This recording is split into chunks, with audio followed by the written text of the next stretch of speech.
This episode is brought to you by the outstanding shows of the You Run Podcast Network. From TV to true crime and everything in between, the network is your home of entertainment. So don't delay.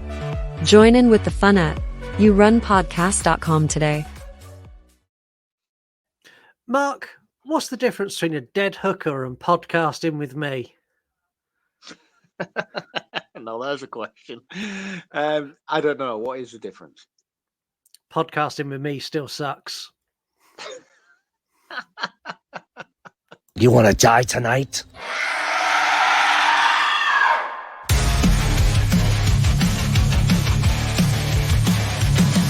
The dad jokes you tell sets the scene. I hang on every word lost in the screen. The passion for fear is contagious enough. You make me believe in Mark's overblown roundups. You run podcasts or a movie review, unveiling facts and playing games too. Your words paint pictures of darkness and dread, leaving me grinning long after I fled.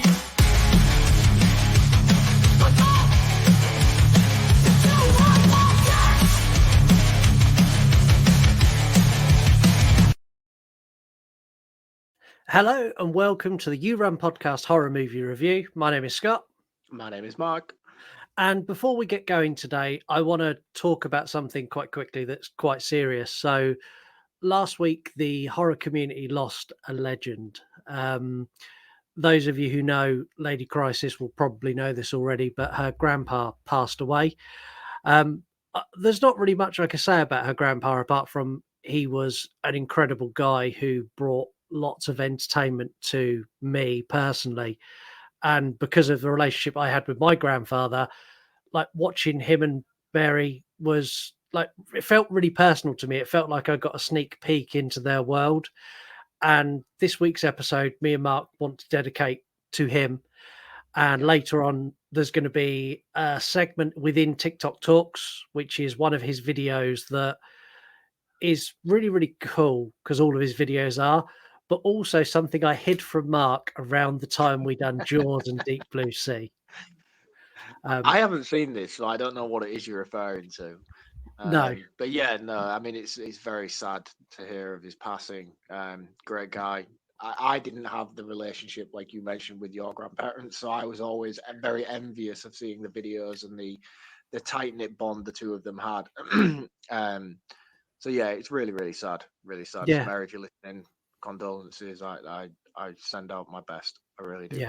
Yeah, we send out all the love in the world to you. And the movie this week, Grandpa would have absolutely despised, which I feel is so on brand for for the relationship. Do you think he would? Do you think he would? I think he would have liked this. Do you think? I think the segment of this he would have really enjoyed, but I think overall he would have gone, "That's crap." We are a horror movie review podcast. We talk about horror movies. We are interactive, which a lot of shows are now becoming, but we're very interactive. So you pick the movies, you get involved with lots of interactive features, and we just all kind of have fun along the way. You can get in touch with us by sending us an email, yourunpodcast@gmail.com. You can also leave us an audio voicemail on Instagram or X. Just go to where you send a DM, push and hold the microphone button, speak, and we will get that on the show. We're running a competition at the moment to win some of our wonderful merchandise, which I'm going to show you now, but I don't have it. There it is. And if you do that like Heather does, you can put your head in the T-shirt. Ooh. There we go. Well, I've never done that before. So you can win 3 pieces of merchandise from our store. All you need to do is leave us a review on Apple or Spotify, screenshot it and send it to me. If you've already done that, you can still enter every single week between now and the end of the year. Just leave us a comment on a Spotify episode, and that's one entry into the draw. So yeah, do that. We have some messages this week. Where are they? Yes, I'm gonna divulge something now. Me and Mark are doing a midweek recording, so we're recording on a Wednesday, and normally it's a Friday. And today I sort of threw everything together, and I feel so unprepared. I don't know where anything is, and Yeah, it's going to be a It feels sham. weird. I'm like in a hotel in the middle of nowhere, and yeah, it feels very strange to be out of my natural habitat. I'll be honest with you. Yeah, it's weird seeing you where you, like I get freaked out when you move from your office into your home. I'm like, your scenery has changed. Right, I have found the messages though, so thank you for buying me some time. You're We're going to welcome. start with this one. Hey guys, I am actually listening to your Sharknado 5 episode right now. Hold on one second. My son is drawing on my wall with chalk. Okay. Anyways, I'm listening to it, and that's Chris Kattan. He is the annoying shorter brother that was in Night at the Roxbury with Will Ferrell, the shorter guy. He's also been on SNL for like a million years. So that's him. He's the one that plays the prime minister, and he is super annoying and didn't have a super big movie film career after. So yeah, there you go. Yeah, again, like I recognize the name as soon as she said it. I was like, oh yeah, that's that guy, but I can't think of him from anything. No, I can't. And like when we spoke about it last week, I'm like, I have no idea who you are. I know you're a cameo because they're making a big thing of you being a cameo, but yeah, you could be Oh no, Billy like from I down the road. recognized his face. Like I knew he was somebody important, and I feel like I don't know why, but I'm drawn to think he's like a cameo in Adam Sandler movies, but that's probably wrong. But then again, with the SNL ties, maybe he is. Maybe. I don't know. Heather. Heather is now the You Run podcast internet movie database for us. The fact checker. The fact checker. Right, we have this message as well. Mark, I was giving you a pass. Opinions are opinions. I can understand why you don't like Battle Royale. But the claim is stood in the corner, cowering. I just have to chirp up. See, you are wrong. You're often wrong. So Fact. that's fine. But it comes a point where you just got to accept that you are by far in the minority on this. So just sit back down, get back into your little box, and carry on spouting about bloody blue sea. And if you sorry, got cut off. I was going on to say, and if you don't like it, you have my address. Look forward to seeing you soon. The funny thing is, Dave actually did message me his address. I can't remember what episode it was that I was calling him out on. I said I was going to go and fight him. Yeah, you were going to go fight him, and his response was, "There's my address. Come see me." And you went, yeah, he actually sent me his address, like postcode, number, house, street address, the lot. He was like, "Yeah, here I am." Massively called your bluff, which is amazing. Yeah, he fully did. I ain't got the time or the effort to do that, Dave. But if I see you in the street, you better watch yourself, boy. The beef between Dave and Mark is real. Right, we've got one more. Hi guys, loved the Sharknado episode, although the film sounds like trash, but you know, I'll probably still watch it. Just wanted to say what a lovely email that person sent, and I really hope that if they're out there, they join the Insta community, because they would be welcome with open arms and come talk to us all about horror. One thing I got to point out, I loved the game. Love that the games are back. But also, one thing I do miss, because I want to thank you guys for, I wouldn't really be in the position I am with my page, I don't think, without your guys' support. Back when I first started, I know you were doing Mark's recommended account of the week, and you gave me a mention that once, and I do believe all your support after that as well really helped me. So I think you should bring back Mark's recommended account of the week, because it cut me off. That's all I wanted to say. I too think we should bring back Mark's recommended account of the week. I was a hero amongst men when we were doing that. But Scott, for some reason, just stopped randomly adding it in. And I couldn't be arsed. It got to the end of the episode and it's like, I'm sure this is recommended of the week time. And then he just stopped doing it. So I just stopped doing the recommended account of the weeks. And then here we are. So call into Scott. Tell him what the fuck's going on, man. But if you want to bring it back, we can bring it back. I would like to bring it back. I enjoyed doing recommended account of the week. Should we, because we're very well organized, should we bring it back starting with our Christmas episode? So when we start in December, we'll bring it back then and roll it into the new year. Yes, I would enjoy that very much. That gives me also a lot of time to prepare. That was the whole point behind that, because little do people know, there are many times we got to recommended account, and there would be a pause where I would pause it while Mark found his recommended account, and then we'd start recording again.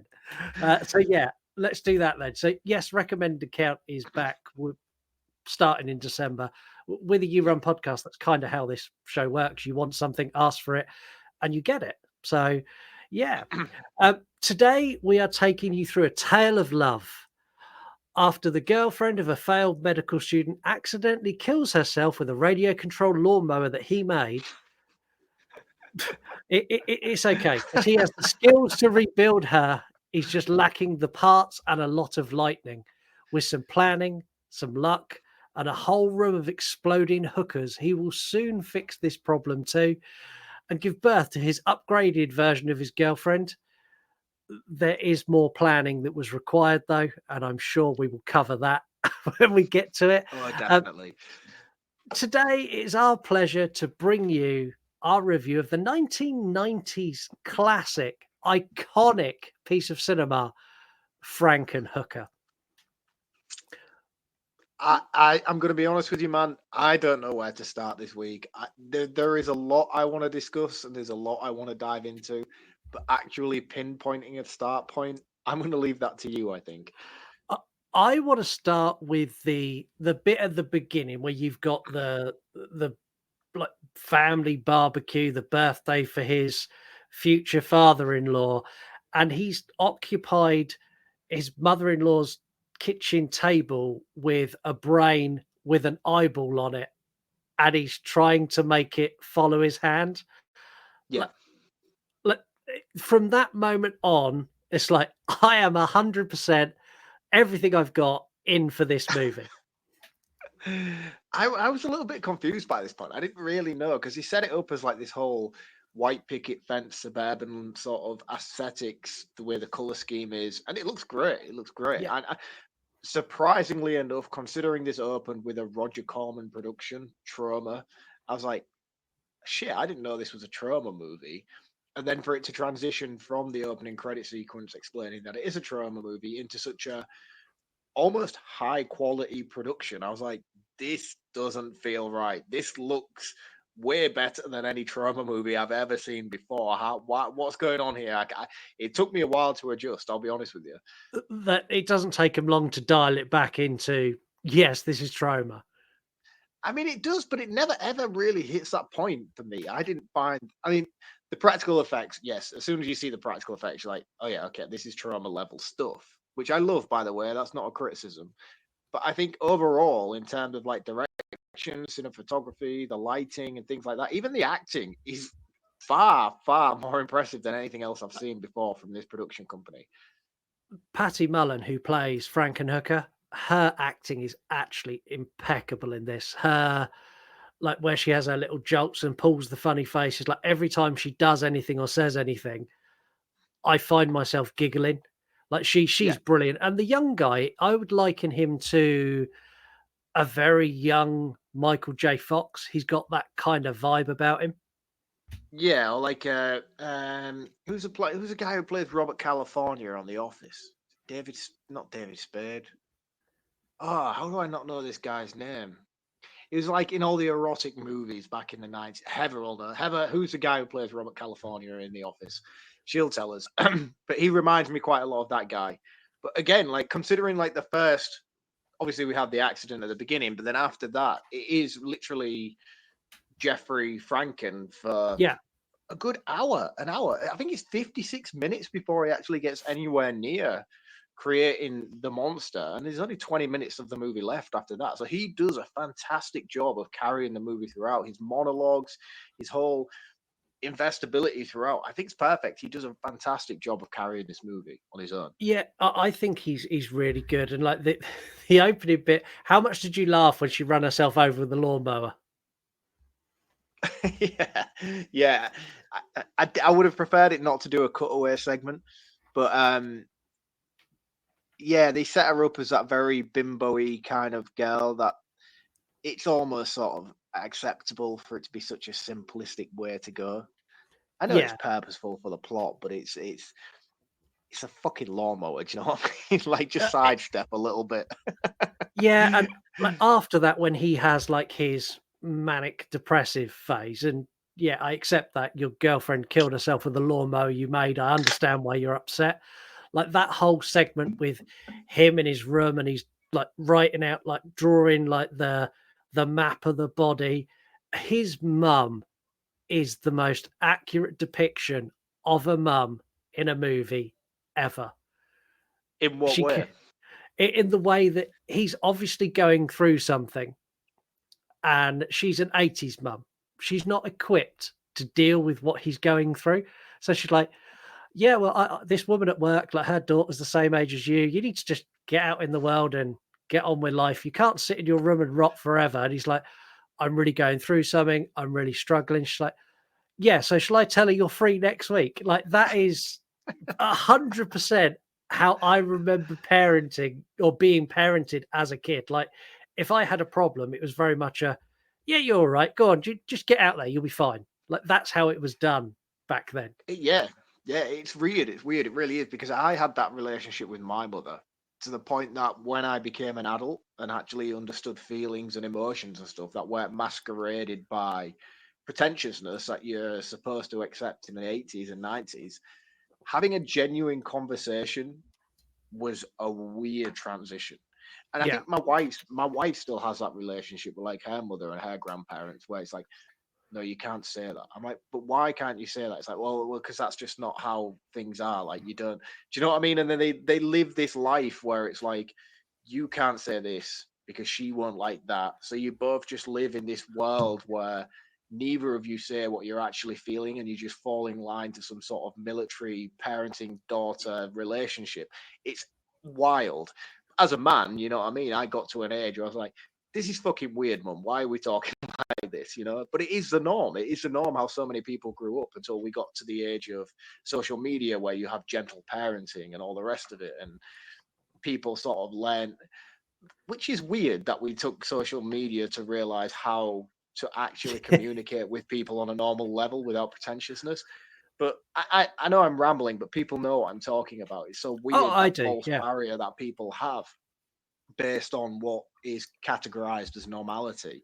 Um, in relationships, it's strange. It's strange. I digress completely, but yes, this Yeah. segment with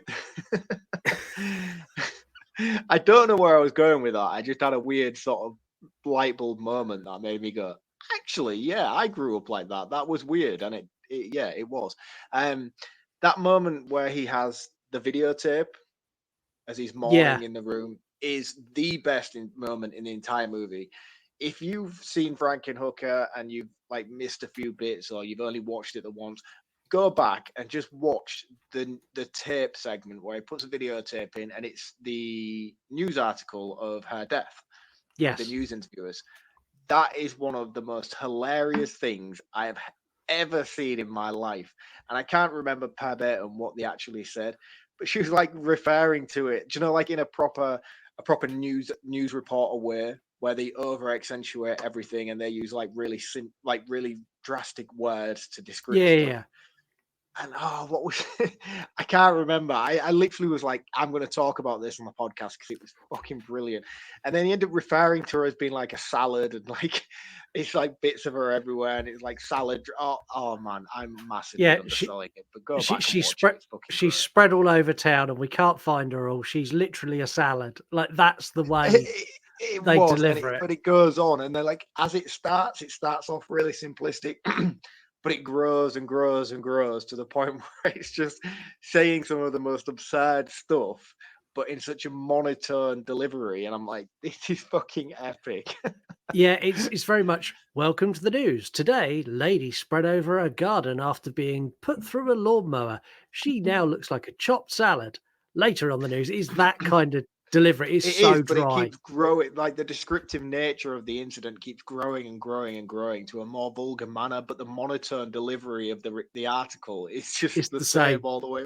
It honestly is fucking comedy gold on such an undercut and underappreciated way if you're not really paying attention, because it's one of those moments in the movie as well where you're not supposed to really pay attention to it, but it's there. And if you do listen to what she's actually saying, you're like, wow, this woman is wild. Yeah, and like I think this is one of the movies that we can't jump around too much because, like, if we jump forward 5 minutes, if no Yeah. one's seen this and they're using us as a guide, they are going to have no fucking clue what we're talking about. So, Oh, and just to be clear, if you haven't seen this movie, do not listen to this episode because this is one of those ones that is definitely worth the payoff seeing it blind, as I did. yeah, yeah, because this is your first watch, which It was. I messaged you earlier. And went for my exact message was, for the love of God, please tell me you like this. I know, and the thing is, I've been on a bit of a downer recently as well. You I've been have. having I've been hitting hard on some like decent movies for no real reason apart from Battle Royale, which deserved all it got. But I've just been like constantly, even with the Sharknado episode, man, it breaks my soul to know that I give that a low score. But I'm not feeling it at the moment. I think this was the revitalization that I needed. Yeah, and like for me, this was I've seen this loads of times, but I watched this with Lisa and I watched it with Kane, and that, like, Kane especially, Kane's I reaction to this bet is Kate loved this. he's like at the beginning, he's got almost like a puzzled look on his face, and that puzzled look stayed there right up until where we get to the hookers, which is coming soon. And then it went from puzzled to joy, and then back to puzzled through to the end of the movie. And afterwards, he's like, "What did I just watch?" I was like, "Did you like it?" He's like, "I think so." Like, he was so baffled by the whole thing. But yeah, the fact that Franken has stolen the head, the severed head and hand of his fiance, and is keeping them in like a chest freezer in his garage, and he goes out and has dinner with her. If you take the comedy element away from that, that is the most unsettling serial killer shit I've ever seen in a horror movie, ever. I mean, it is, but it's not. Like, he hasn't killed her himself. He's just grieving, man. Do you know what I mean? Give the guy some space. Yeah, but he kept her head. Like, he went out and actively stole her head from the crime scene, knowing that he had the skill set to bring her back, but needed like enough power and needed enough parts, which leads him to the dilemma he's in. Exactly. This is the greatest love story of a generation. So there's a storm coming, and he realizes the storm, because it's a Frankenstein style movie, will be enough to reanimate the dead corpse of his girlfriend. But he needs body parts. I love this segment just purely because it's the most wild way to make a decision. So he's meant to be this weird, like, doctor savant, and he takes a drill to his own head to like Chop Shop from Texas Chainsaw Massacre 2. Yeah, he like drills holes in his head to certain parts of his brain to activate his thought process. And I'm like, that is wild. And it doesn't bleed, which is like, why is it not bleeding? It really bugged me that it didn't bleed. It's a trauma movie, man. Do you know what I mean? The drill wasn't real, and it actually retracted inside of it. You do know that. Yeah, I'm aware of that, but I expected like at least have the effort to make paint the drill bit red, so I can at least believe it went somewhere. The drill bit come out like shiny new. Yeah, it was weird. It was weird because like I know they build him up as like a strange sort of reclusive character, but when he started drilling his own brain, like lobotomizing himself, I was like, this is wild. Like, how have we got here? Yeah, because there's no build to that. It literally comes out of nowhere. He's like, I need to think, I need to clear my head. What can I do? And he looks at this little diagram he's got of a brain and goes, right, C4. And then he just pulls out a drill, changes the drill bit, and just like whacks it in the side of his head. I'm like, okay, right, fine. If that's what I do we're love doing. how it's handled though, because like he's in a state of confusion and then he drills it once and has this brainwave idea, and then like he contemplates a little bit. He's like, no, that's not good enough, and then he drills a second time. It's like, we can do better. The thing is, though, if you could get ideas like that, I'd have so many holes in my head. Like every time I get like stumped on a game to play, I'd be like, nee. Would you really? Yeah, like the show would be so much better if I need a drill. Can one of the listeners send me a drill, please? We'll make the show I so think much you would better. be a constant state of vegetable if that was how you were planning on running the show. This is very true. His plan is to go and harvest the body parts of hookers, which takes us into, I'm going to call it Hookerville because that's the only way I can describe it. Yes. His disguise is fucking genius. Just puts on a suit and a big pair of glasses so he looks slightly older and a little bit more pervy than he did before. Yeah. He looks full Jeffrey Dahmer at this point as he's patrolling the streets of Tromaville looking He for really prostitutes. is. And the prostitute he meets, and he's going, I need girls. I need lots of girls. She's like, you don't need lots of girls. And then just flops her boobs out. I was like, oh, She was great. yeah. I would have just taken her personally. If I was looking for the perfect body, I was like, yeah, you'll do. You will do nicely. Honestly, I had a moment of shock and went, there's boobs. And they're not being put away. Like, no, she's just going to stand there and have a whole, like, 6-minute conversation with him with her tits, like, hanging in his car window. Yep. Like, Yeah, he great, got, isn't it? It's really good. And, like, then another girl, it's such a good movie. Then another girl comes over and he's like, no, I need many more. And she's like, you need to come and meet Zorro. Like, who the fuck is Zorro? Zorro is how I picture you if you'd have spent more time in the gym and didn't get married. If I was addicted to steroids. Yes. He's a guy. He is a man. I'll be honest with you. He is a man.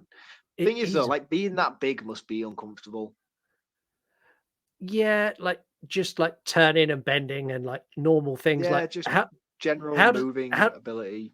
Yeah, how does he scratch his ass? His arm can't do that. His arm can't go backwards like that. I often think that about really, really big men. Is just like, why? Like why be that way?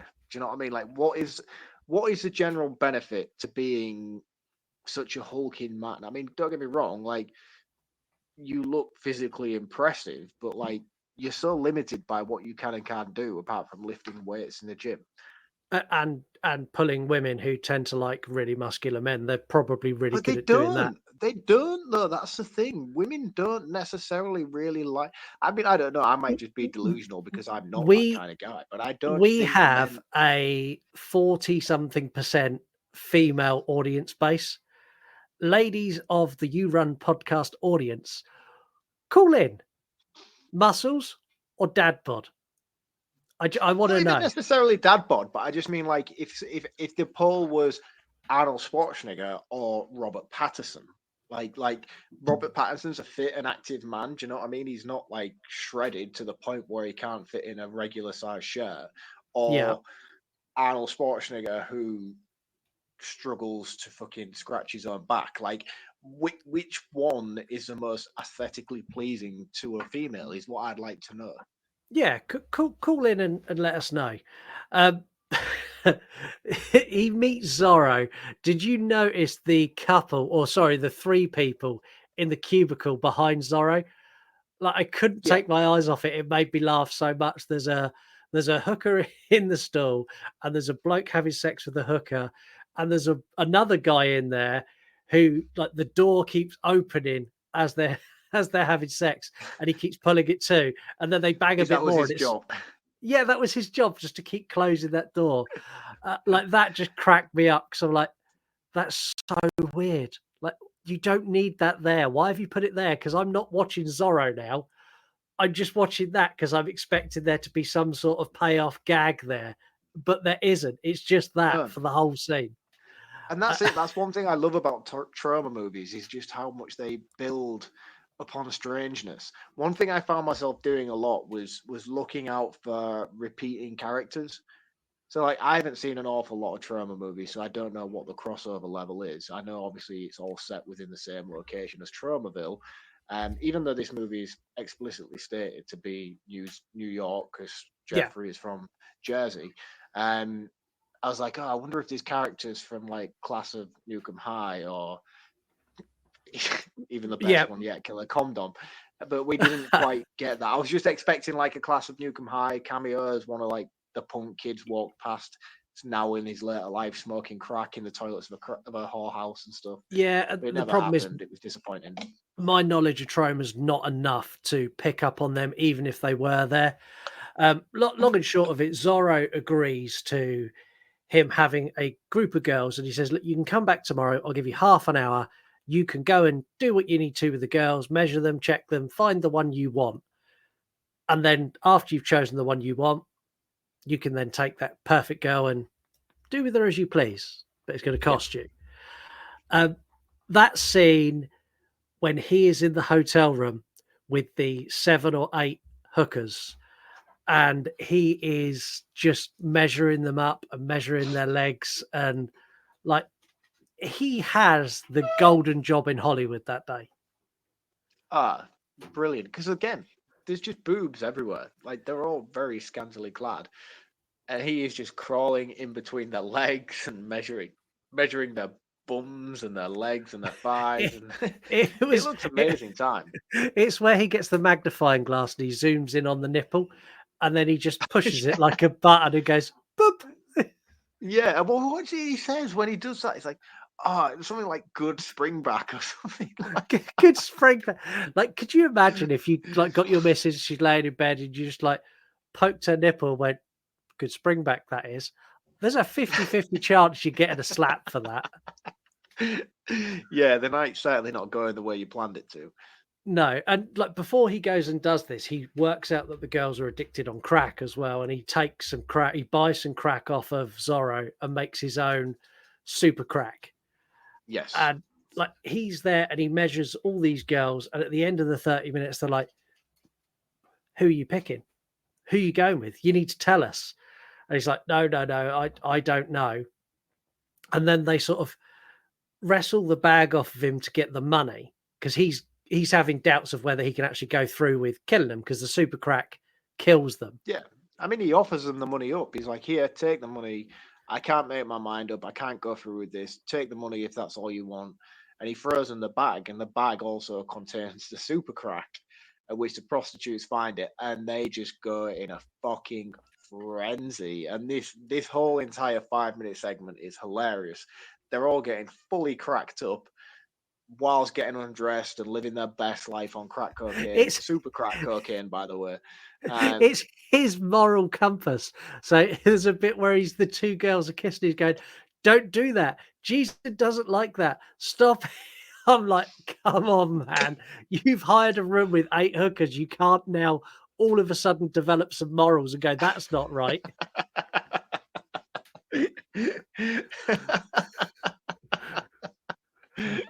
No, so let's talk about the next segment then. So they've all taken super crack. Where does this go next? I'm going to let you take it. Run for cover, you dirty slut!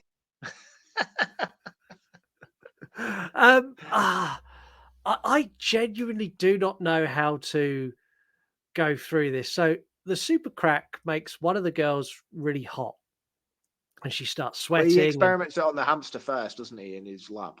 Yeah, and the hamster splits into a perfect split of 4. Like it looks like someone's cut a cake.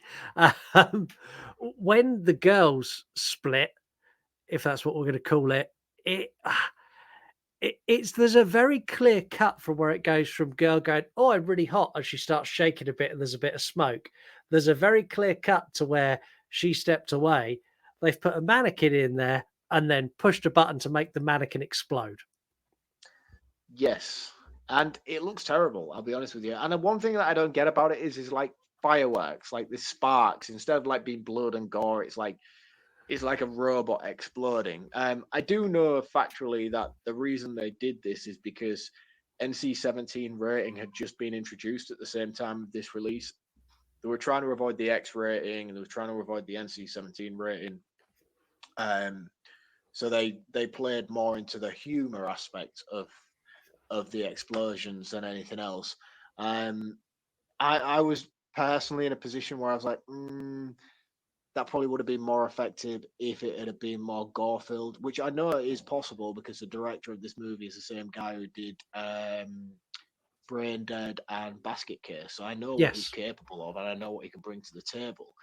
So the decision to go down this route, although more based on politics and actual anything else, I would have preferred. I would have preferred a much more gory aspect. But at the same time, I still laughed my ass off, which I was laughed a what they lot. intended to do. That was the intention of this The- practical works here. They was doing it for the comedic value, and they delivered on that. It was funny as fuck. The one that made me laugh the most was the girl that's like trying to crawl away on all fours, and someone's had to pose a mannequin in doggy style position to blow it up. Like that cracks me up. I thought that was brilliant. But from that, he gets all the body parts he needs, loads them into his car, sneaks down the fire escape, loads them into his car, and drives home. Where we get the construction phase of Frankenhooker. Like this whole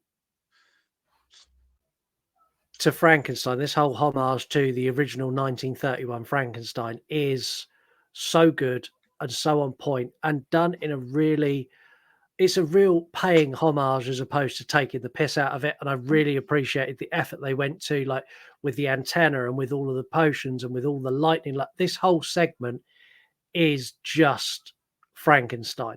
And I thought it was brilliant. Yeah, and I mean, like you say, you talk about like how it's like a homage and stuff like that. But not only that, but it improved upon issues that I have genuinely with the whole Frankenstein thing. Because every time they create the monster, it's usually in some like dingy basement, some underground lab or something like that. But we all know that lightning always strikes the highest point. And they go to that next level with this movie by elevating the corpse up into the highest point in the sky. And I was like, yeah, that's cool, man. Like, yeah, do that shit. That's how it should be when you're trying to make lightning strike something. You go for the highest point. Yeah, and this is where the movie takes a drastic turn for me, a drastic twist in everything. Because if you've never seen this before, like this moment where she comes down and he pulls that sheet off of her, and it's just such a slut for having those eyelashes, and then they have a tiny little waist on top of it. Whore. Like her appearance is fabulous, and he's like, oh, and says her name. She's like, want to go on a date? Got any money? And like when he says no, she like pushes him away and like very much Frankenstein walks out of the door, and she's walking back to the neighborhood that she comes from because she's got all of the other hookers memories and stuff like that. Yeah, it's like all like an intertwining web. She's got brief moments of herself, and then you start to see reflections of various character tropes from the other prostitutes that we've seen throughout the film. Like they all have their own little sort of catchphrase that come up every now and again as they're introduced, and she starts to do those, like as in like to basically say, look, I'm a bit of everybody. Yeah, up until the point where she isn't, obviously later on. When she gets back to that area, the old guy, she's like she's trying to find someone to have sex with because she in her mind is now a hooker, and she finds that small dumpy old guy who when he sees her he's like, I'm gonna come. I thought yeah, he looks like the guy from the Human Centipede too. Yeah, and she takes him up to the room and he's like, this is amazing. And she's just regurgitating lines we've heard from other hookers, which is brilliant because nothing she says makes any sense to him. And he's just going with it, going, yeah, I'll be the doctor. I'll be Jeffrey. I'll be whatever you want me to be. And then she has sex with him and it kills him by electrocution. Yeah. But he even says himself, even though he gets decapitated through the electrocution, he even says it was worth it, or like the greatest time of his life, or something like that, with his decapitated corpse head in her hands, as he says it. It was fucking funny, man. So funny. Like it didn't even deserve to be that funny, but I proper laughed my ass off. I did, and then she robs him, and then she kisses someone in the hallway and kills them. And she sort of ends up working her way back to the bar where the Zorro, the pimp, is from. Yeah. And this I love. Like this whole segment in this bar is comedy gold. Like that guy's coming on to, oh, come sit with me. And like he's being really leery and like touching her and stuff, and she's a zombie. She's not quite sure what's going on, and he gets under the table, and he puts his tongue somewhere he shouldn't put his tongue, and like he gets electrocuted so much that it lifts his legs off the floor. I was crying with laughter. I don't get the whole where she kills people. Like I don't get that. Again, that was another thing that I would have liked to have seen expanded on a little bit more. I think that's She's one of my overall electrifying. disappointments with this movie is there is so much more that could have been done. And Yeah. I'm not disappointed by the overall quality of where we got to and how we got there. I'm not saying that at all, but I feel like there is such a level of scope that could have been achieved that wasn't. And this was something that kind of was a bit of a bugbear for me. I was like, it's just like a cheap little lightning effect. I still laughed. I still enjoyed it. It was great. I just think my mind just went a little bit of a wandering at these points, and I was like, it would have been cool if you'd have done this, or if it would have been cool if you'd have done that. Do you know? Yeah, and long and short of this, like she gets her head knocked off, which is brilliant. And this is where Jeffrey arrives and just kind of like pushes her head back on, and they go back to her house, but the pimp follows them. The closing segments of this movie, what the actual fuck?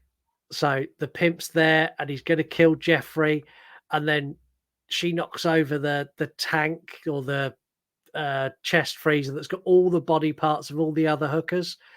Yeah, so we should state now as well, like there's a big part though in this that Jeffrey planned on resurrecting all the rest of the prostitutes. Yeah. It was like, I need bits of you, but I promise I'll bring you all back. And then when the whole lightning strike happened, the parts that were in the freezer also got struck by the lightning. It also conducted the electricity. So they became reanimated body parts, if you will, even though they were just body parts. But can you explain when we what get comes to the end?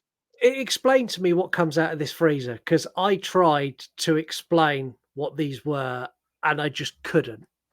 It's just melding body parts of prostitutes. But again, these were the moments where I was like, oh yeah, now I can see that this is the director of Basket Case, because that looks like something you would put in the movie Basket Case in a basket. Yeah, but you've got one of these, which is an upside down torso with bare exposed breasts, and where the lady parts would go, there is a mouth that's going, want to go on a date? Want to go on a date? Like it was so off. I'm like, what is, and I'm sat there going, do I like this? I loved it. You were like this. It came all over the place. In this melee, the pimp Zorro dies, and Jeffrey dies as well. And Jeffrey being brought back, so we get the bit where Jeffrey has a conversation with Frankenhooker. She kind of snaps out of all the different personalities, and she's just herself. And he explains to her that he's upgraded her, and he's made her better by giving her bigger boobs and skinnier legs and all these other bits. And he's like, but I've done it because I love you, and now we can be together. And then when he dies, she reanimates him. And when he comes back, she's like, you left perfect notes, but you said you could only do this with female body parts. But it's fine because I've upgraded you and I've made you better. And it's all because I love you. And he's there with a massive pair of tits. I mean, he seems like he's got a good deal. I'll be honest with you. I know I would be thoroughly entertained if I was him. If I all of a sudden grew boobs overnight, I think the chances of me leaving the house would reduce drastically. Just be boobs. Like I'm a guy, you're a guy. We like playing with boobs. If I had my own boobs, I'd be sat there like squeezing them while watching TV. I'll be walking around town like playing. Like we're not designed to have boobs for that exact reason. But again, like, where's the line, man? If they're your boobs, does that make you gay? I don't want to go there, but if that's the case, we need to dissect it. I'm not entirely sure, and I think that's a perfect time for us to take a break.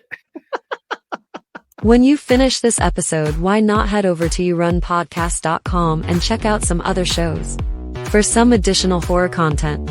Podcast in the Woods is a great destination. Hosted by Gabby and Boomer, this horror movie review show boasts regular guests and honest opinions. Highly entertaining and at times hilariously funny, Podcast in the Woods is top-tier horror content. Or why not check in for some super nostalgic moments with Pop Culture Reflections podcast? This show is hosted by Justin and covers everything that has influenced pop culture in every decade. Films, music, TV shows, and professional wrestling all make regular appearances along with fabulous guests. This show is a must-listen. These and many other incredible shows all available at yourunpodcast.com. Your home of awesome entertainment. That's right. We are the home of awesome entertainment. I've coined that. That's what I'm using now. Yourunpodcast.com. Go and check out the other network members. There's a whole host there. And come January, there's going to be a whole host more. Everything from true crime to horror. Like, we've got everything. So go to yourunpodcast.com. Check out the other shows. While you're there, check out our shop and buy something as well. Facts for this. I could have literally done an entire episode on facts because this made me so happy.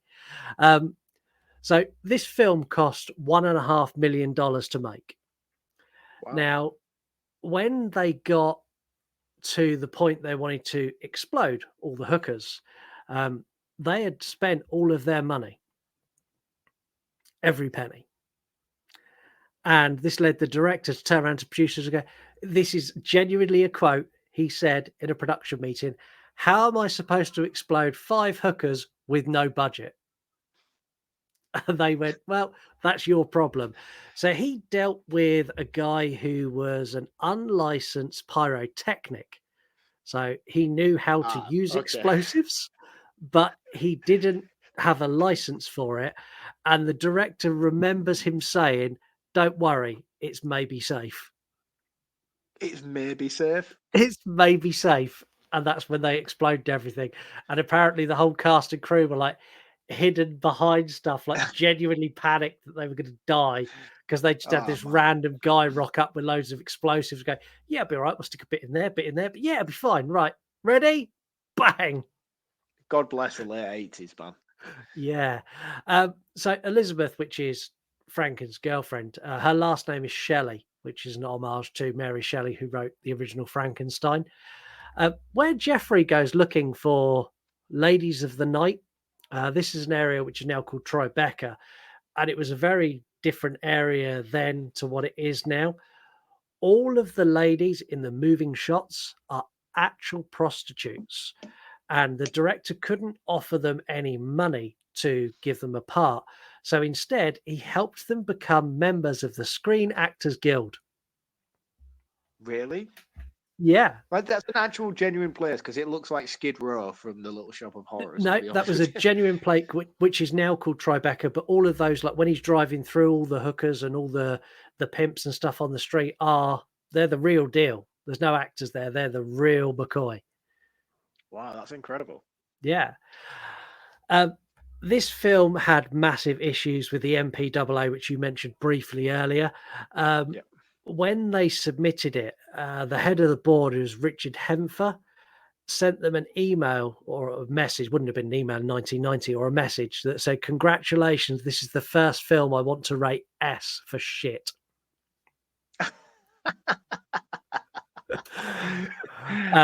In the end, they gave it an unrated.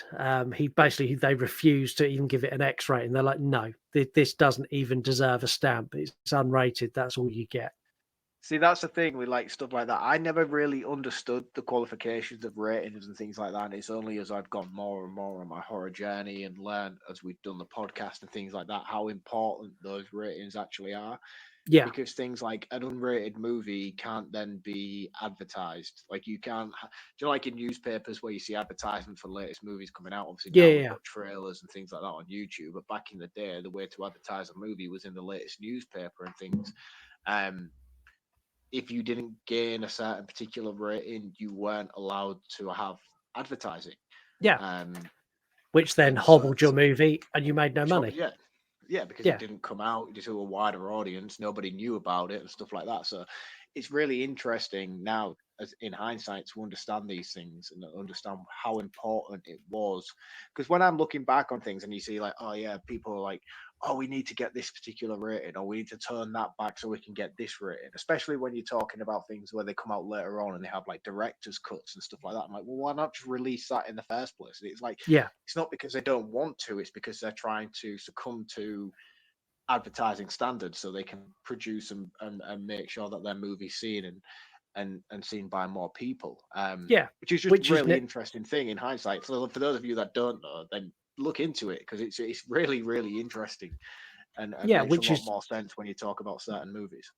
Yeah, and it's one of the reasons that you, me, and the bulk of the horror community support people like Damien Leone, who just do their own thing. Go, nah, I don't need you.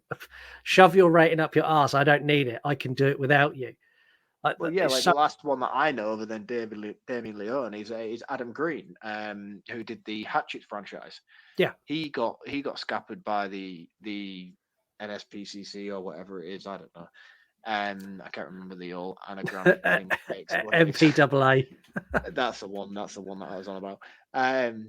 Yeah, like he did the first original Hatchet movie, and they pulled him. They pulled him from theaters and everything. They wouldn't do anything with it, and he ended up financing his own thing to get that movie out there, and it went on to spawn like 4 or 5 sequels. And after the success of the first one, they're all like screaming at him, being like, "Oh no, we take it back. Come and release it in theaters for your sequel." It's like, "No, fuck you. You did me dirty the first time." I mean, that's exactly what Damien Leone's done.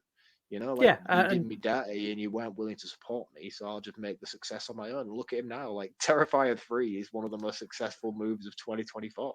Yeah, $100 million plus for a $2 million movie, which is mind bending. Insane, isn't it? What else is mind bending? Dario Argento said this is one of the best films made in 1990.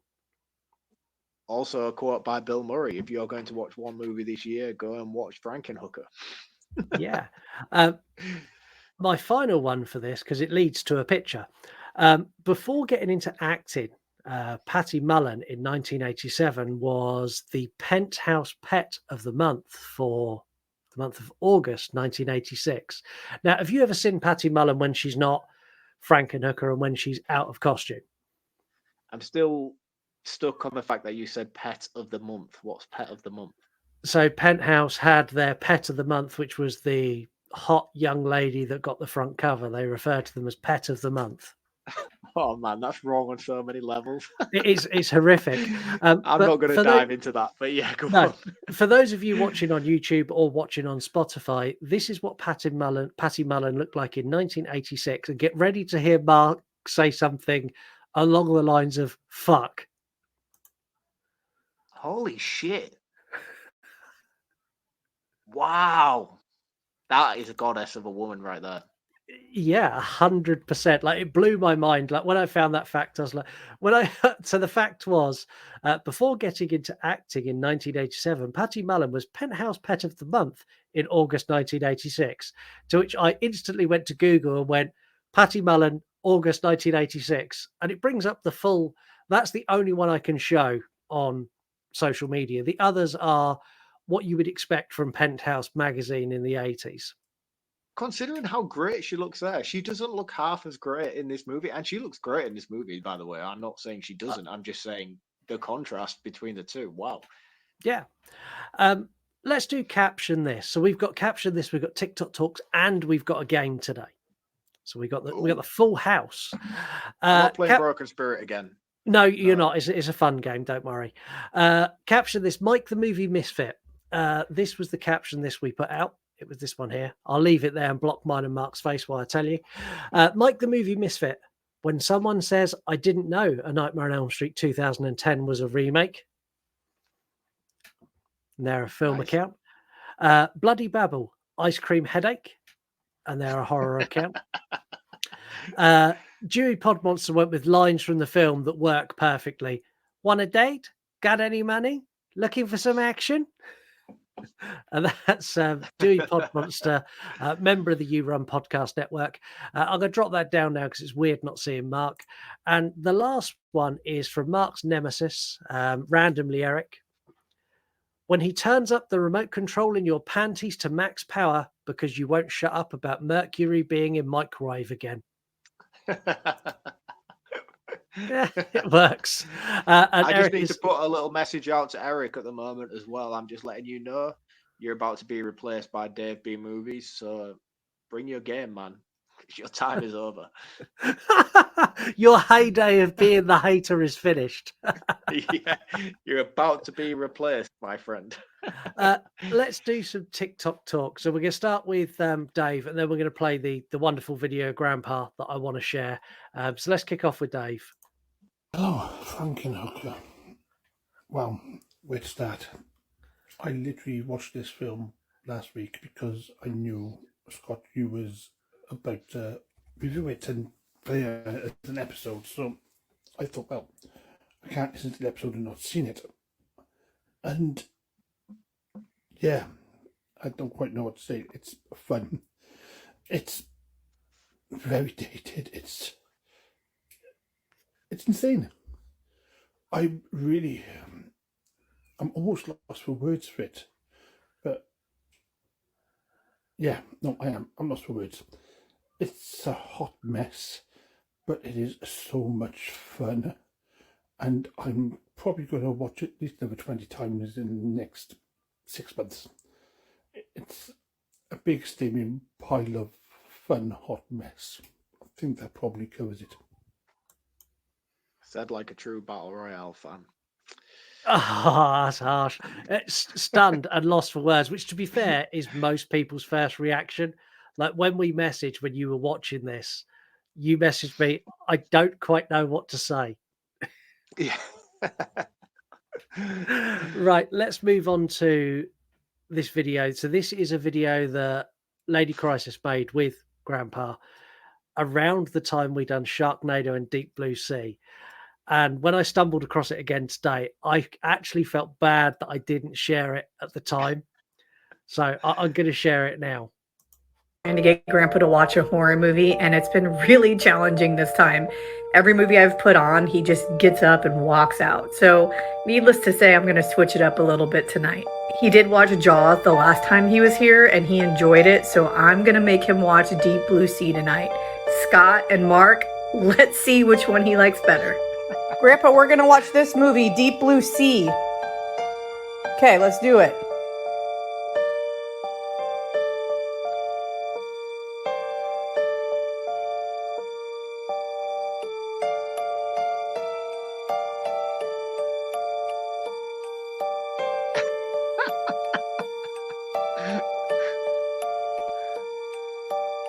Wow, that was a lot of action, and you checked your watch in the middle of all that.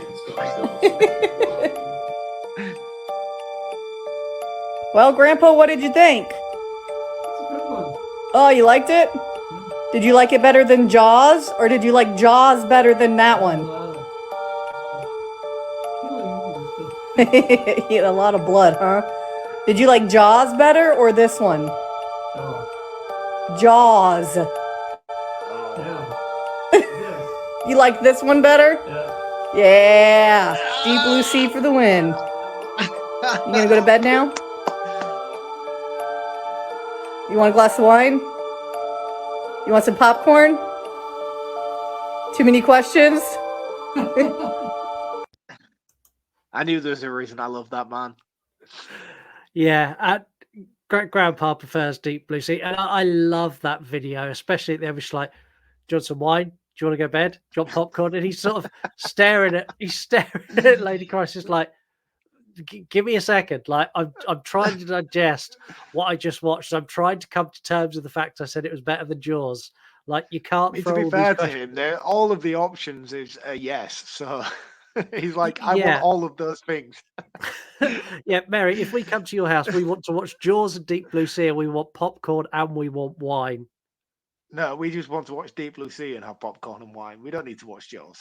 Well, there is that. Again, sending all the love in the world to Mary, and Indeed. Yeah. Indeed. That was a nice video, that man. That was really, really cool. And it's nice to know it was Team Jaws, Team Deep Blue Sea. Yeah, rest in peace. Shame on you for hiding that video Yeah, because it didn't suit your narrative at the and, time. and hidden for 18 months as well, if not longer. Fucking hell, man. Right, let's move on. With these movies, November's getting a little bit more niche, so we're doing all these like weird and wonderful movies, and it gave me an idea for a new game. Now, this game is called You're a Whore. You are a smelly pirate hooker. Yeah. I'm going to share with Mark the name of a celebrity, and all he needs to do is tell me if they've ever played a prostitute on screen. There's one point if he gets it right, and there's a bonus point if you can tell me the film. If you score 10 points at some point, at a point of your choosing, you can tell me to tee up the Broken Spirit music and I will play it and you can quiz me and I will just go with it. If you do not get 10 points, next week for our episode, it will be the return of That's Not My Pod. I don't want to play that game anymore, man. It can go on forever. If you don't want to play it and you want to quiz me instead, you need to do well with this. So I'm going to give you a celebrity and just yes or no if they've played a prostitute, and you get an extra point for telling me the film. If they've been in more than one film, and you can get more than one film where they've played a prostitute, you can have additional points. Right, okay. If you don't open with Julia Roberts, then this quiz is a shambles. I'm going to kick off with Anya Taylor-Joy. Ooh. Is she a whore or not a whore? This is awful, man. I don't like this game. I'm going to say not a whore. I don't think she's done prostitution. I don't think so. She hasn't done a lot, and what she has done has been quite sophisticated stuff. I don't think Anya Taylor-Joy has. So I'm going to say not a whore. That is incorrect. She's been a whore twice, in The Menu and in Last Night in Soho. She was. And I was thinking of The Menu as well, and I was like, is she actually hired? Yeah, she's hired. She's an escort, isn't she? Oh, yeah. Fuck. Number 2, Jennifer Love Hewitt. Oh, America's Sweetheart. But also, she's perfectly equipped for it. I'm going to say a whore. She has been a whore. Do you have any idea what movie? I don't know, unfortunately. No. Okay, so that's 1 point. She was a whore in The Client List. Tom Hanks. No, surely not. Woody from Toy Story? He's not been a male escort in anything. This is Philadelphia. Is he a male escort in Philadelphia? He's not, and I just said you got it right. So yeah, he's not a whore. Oh, okay. Leonardo DiCaprio. Although he is an actual whore, I'm going to say no.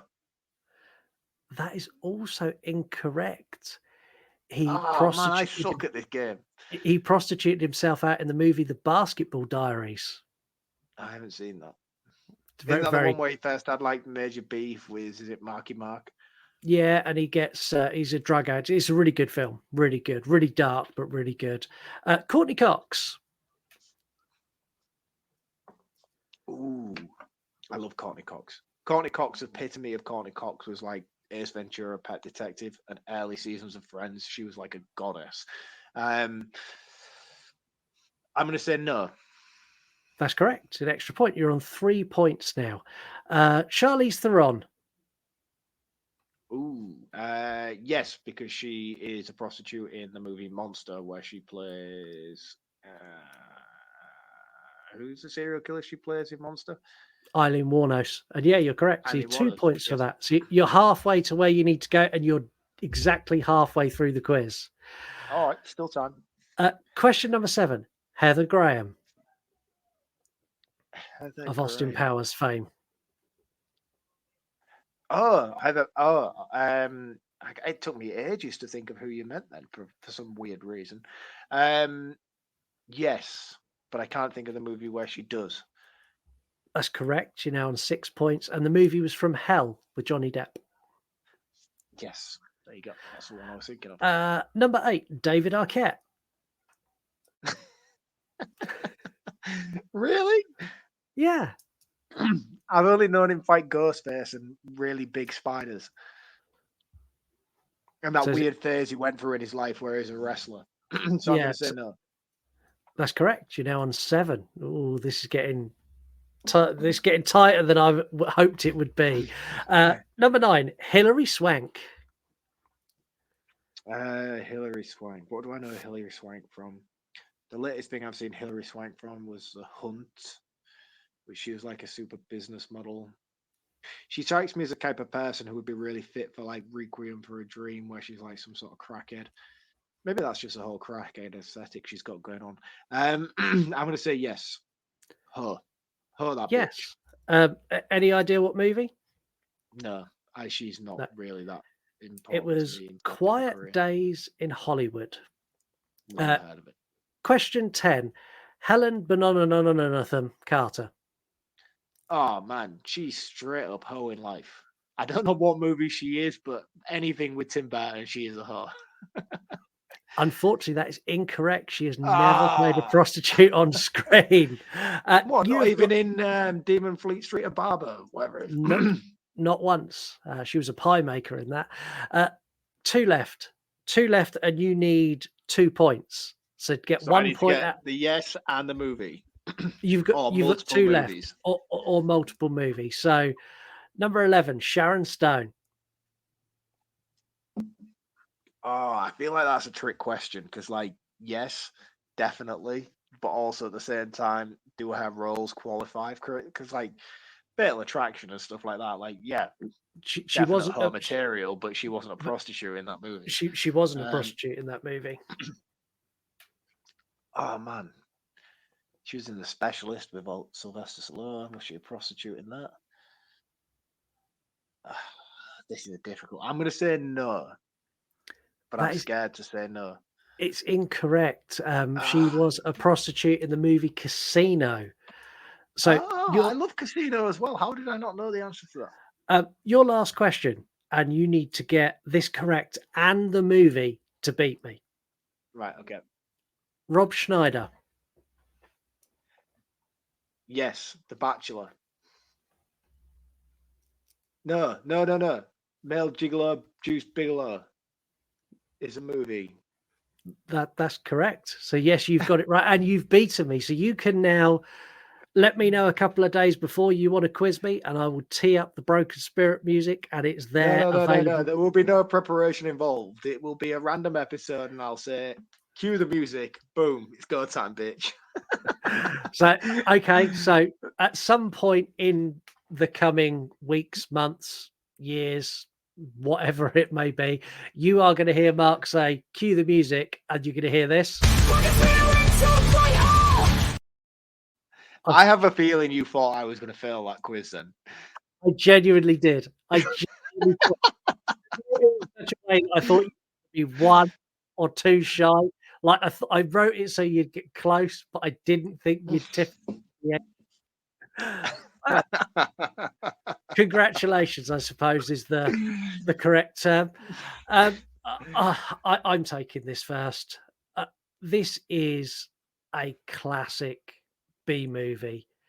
It ticks every box I want this type of box to tick, from practical effects being not quite right, but thoroughly enjoyable.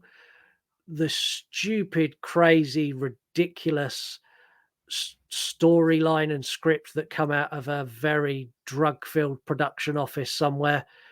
The acting, especially Patty Mullen, I think is solid across the board. There's so much that this movie done that was ahead of its time. In like there's segments in this movie where they highlight the dangers of being a prostitute and how women should have more rights and more protections. And at the same time, it's so outdated in its tone. It's like going back to an early 80s movie. It's got that 1982 to 84, like grimy aesthetic to it. And I unapologetically love this. It is top tier for how good this type of movie can be.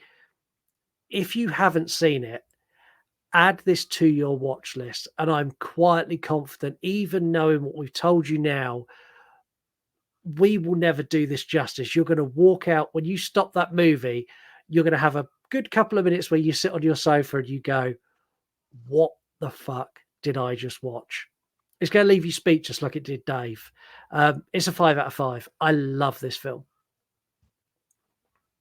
A solid score, man. I don't know if it deserves quite the 5 out of 5. I mean, for me, I think it's a strange movie because it's a trauma movie, but it's a high-end trauma movie, which is something I've never experienced before. I've seen a fair few trauma movies. I'm not well-versed in the genre by any means, but I've seen a couple, and the ones that I have seen always feel like they're recorded by like some sort of high school students and thrown together in the art department in terms of practical effects. So going into this and seeing the Roger Corman opening and then diving straight into what seems like a full-fledged production with decent cinematography, decent directing, decent cast, especially decent cast. I mean, the lady who plays Frankenhooker and especially the guy who plays Jeffrey Franken. Wow, incredible. Yeah. Incredible for the overall tone of this movie. I was blown away at how much investment I managed to give to both of those characters for a movie that probably really doesn't require it. It's a silly tone and it's taking a well-established concept and turning it on its head in a way that's trauma suitable. And I think they do a good job of doing that. I really, really do. I think the way that they handle the narrative is great. And again, I can't really criticize it. Even the practical effects side of things. Like, I'm a B movie lover. You guys know this about me. That is my wheelhouse. I love shit movies because that's where I get my enjoyment. I get my enjoyment at either laughing at the quality of the delivery from the cast or laughing at the quality of the effects. You know, that kind of brings that happy balance to me from what is categorized as horror, which is supposed to shock and scare you. Don't get me wrong. I Yeah. love a genuine scare fest when we get them and they're done right. But if not, and I want some free and easy watching, then I tend to go for something that's more B movie graded because it has a perfect balance for it. It's got the right status quo that I like from my horror movies. And this delivers on that perfectly. But I was just surprised by the quality and overall aesthetics from a trauma movie to have such a high standard. My only really, really big criticisms of this movie is the duration of it. I'll be honest with you. I think that this is a movie that spends an hour setting everything up, which is done perfectly. We spend an hour listening to Jeffrey Franken build up what he's going to do and how he's going to do it, which is perfect. And I was engaged wholeheartedly for that first hour of the movie. But we get, with 20 minutes to go, the revitalization of his monster, and I feel like there's so much more to be developed there. Like I could sit and watch a 2.5, 3 hour take of this movie where they expand upon her rampage and all the rest of it. I feel like there's so much more that could be introduced to this movie that wasn't there, and that's not a criticism. That's really, really not a criticism. That's, if anything, that's a compliment. It's a compliment to the movie, Yeah. because like the You hour and wanted 20 more. minutes that I got from it was fucking brilliant, and I had such a good time watching it. I just wish there was more development, and I wish there was more, and I wish I could have stayed within this world that they've set up and created for a longer period of time. I'm not going to give it a 5 out of 5 because I don't think that's just. I don't think I will ever find a trauma movie in my lifetime that justifies a 5 out of 5 rating. Killer Condom claim close, and that was god tier level stuff. You know where I feel about that movie.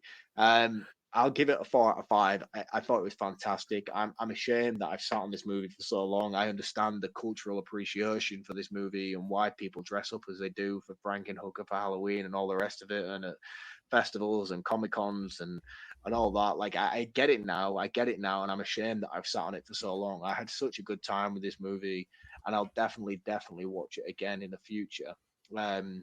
Again, I just wanted to be immersed in it for longer than I was, and that's again not a problem with the movie. That was just me. I just wanted more from it. Yeah. And not that it did that. To say I wanted more from something feels You like just it wanted more of underdelivered it. on it. Yeah. Not that I wanted more from it because it didn't deliver on what it did. It was just I wanted to be immersed in this world for longer, and I feel like had a sequel would have been great. I don't know if this ever got a sequel, but I would take a sequel if they picked up immediately after the end of this movie and went on to another 2-hour tangent about this, and the two of them together as Frankenhooker people trying to navigate the world. I'd watch it because I thought this was great. Flawlessly executed, really, in terms of the tone of the movie. Yeah, I love this. It is such a good movie. We're going to be back next week, with a movie that I'm going to share. It is a first watch for me. Is this a first watch for you? Is this the Chainsaw one? Is that what we're doing next week? Yeah. So I own it. I own it on VHS. I bought it recently. Yeah. So next week, me and Mark are going to bring you our review of Hollywood Chainsaw Hookers. There seems to be a theme this month. Yes. I have no idea. I've not seen a trailer. I've seen nothing about it at all. I am going in blind. It's got Gunnar Hansen in it, which is why it's called Chainsaw Hookers, because he's Leatherface, obviously, in the original Texas Chainsaw Massacre. He is wielding chainsaws as well as prostitutes in this movie. I've seen a brief trailer. I'll be honest with you. You could go and watch this trailer for this movie right now and probably still have no idea what this movie has to offer you other than boobs, chainsaws, and Gunnar Hansen. Well, we have a good movie to review next week. But until then, thank you so much for everyone who listens and supports us. It genuinely means a lot. And we care about all of you the same as you care about us. And thank you for all the support you give. Have a wonderful week. And we will be back next week where we talk about Gunnar Hansen, boobs, and chainsaws. That's like the perfect tee up fun. If this is the first time listening and you've loved this episode, now is where you go click subscribe on whatever podcast platform you're listening, so you get a notification that when we talk about Hollywood Chainsaw Hookers. Exactly. We'll see you next week. Cheers, guys. See you next week. Bye. You want to die tonight?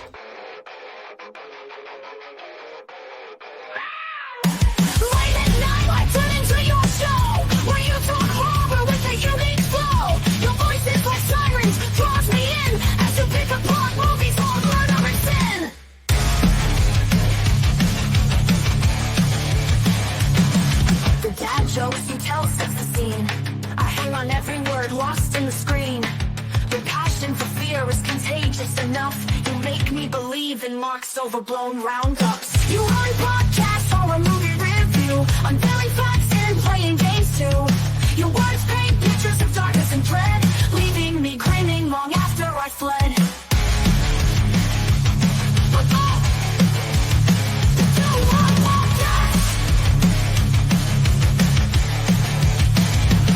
You run podcasts, horror movie review, unveiling facts and playing games too. Your words paint pictures of darkness and dread, leaving me grinning long after I fled.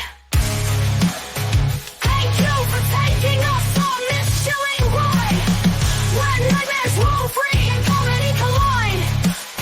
With your podcast we laugh and cringe, but your content is so good we can't help but binge. You run podcasts. You run podcasts.